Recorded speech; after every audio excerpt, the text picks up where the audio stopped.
ನಮಸ್ಕಾರ ಸ್ನೇಹಿತರೆ. ಬಂಗಾರದ ಸೇಬಿನ ಮರ. ಒಂದೂರಿನಲ್ಲಿ ಒಬ್ಬ ಶ್ರೀಮಂತನಿದ್ದ. ಅವನಿಗೆ 3 ಜನ ಹೆಣ್ಣು ಮಕ್ಕಳಿದ್ದರು. ಅದರಲ್ಲಿ ಕಿರಿಯವಳು ಸುಂದರಿಯೂ ಸದ್ಗುಣಿಯೂ ಆಗಿದ್ದಳು.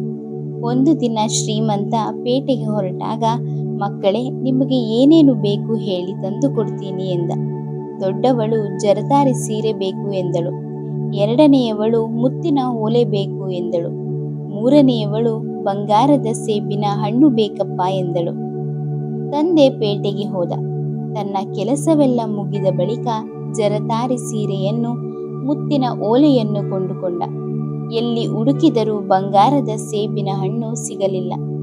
ಮನೆಗೆ ಬಂದು ಕಿರಿಯವಳಿಗೆ ಆ ವಿಷಯ ತಿಳಿಸಿದಾಗ, ಪರವಾಗಿಲ್ಲ ಬಿಡು ಅಪ್ಪ ಎಂದಳು ಅವಳು.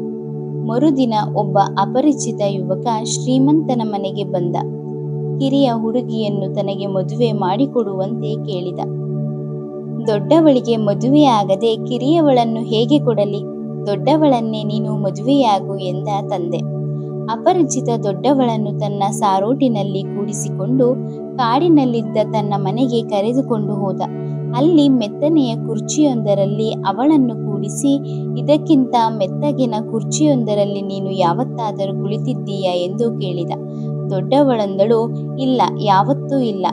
ಆ ಉತ್ತರ ಕೇಳಿದೊಡನೆ ಅಪರಿಚಿತ ಒಂದು ಲೋಟದಲ್ಲಿ ಅವಳಿಗೆ ಹಣ್ಣಿನ ರಸವನ್ನು ಕೊಟ್ಟು, ಕುಡಿದು ನೋಡು, ಇದಕ್ಕಿಂತ ಸಿಹಿಯಾದದ್ದನ್ನು ನೀನು ಯಾವತ್ತಾದರೂ ಕುಡಿದಿದ್ದೀಯಾ ಎಂದು ಕೇಳಿದ.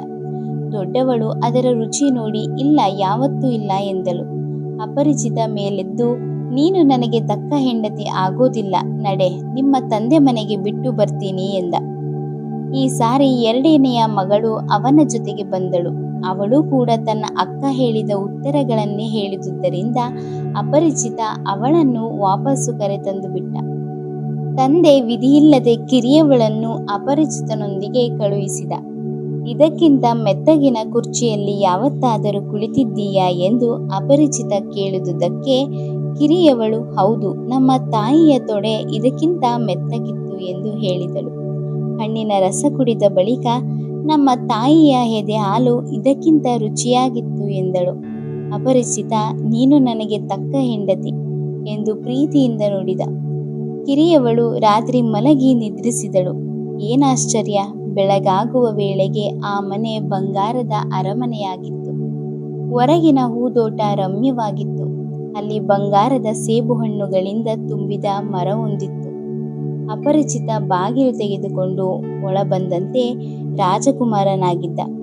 ಅವನು ಅವಳ ಕೈ ಹಿಡಿದು ಕರೆದುಕೊಂಡು ಹೋಗಿ ಸಾಕೆನ್ನಿಸುವಷ್ಟು ಬಂಗಾರದ ಸೇಬಿನ ಹಣ್ಣುಗಳನ್ನು ಕಿತ್ತುಕೊಟ್ಟ. ಅವರಿಬ್ಬರು ಬಂಗಾರದ ರಥದಲ್ಲಿ ತಂದೆಯ ಮನೆಗೆ ಬಂದಾಗ ಶ್ರೀಮಂತನಿಗೆ ಮಹದಾಶ್ಚರ್ಯವಾಯಿತು.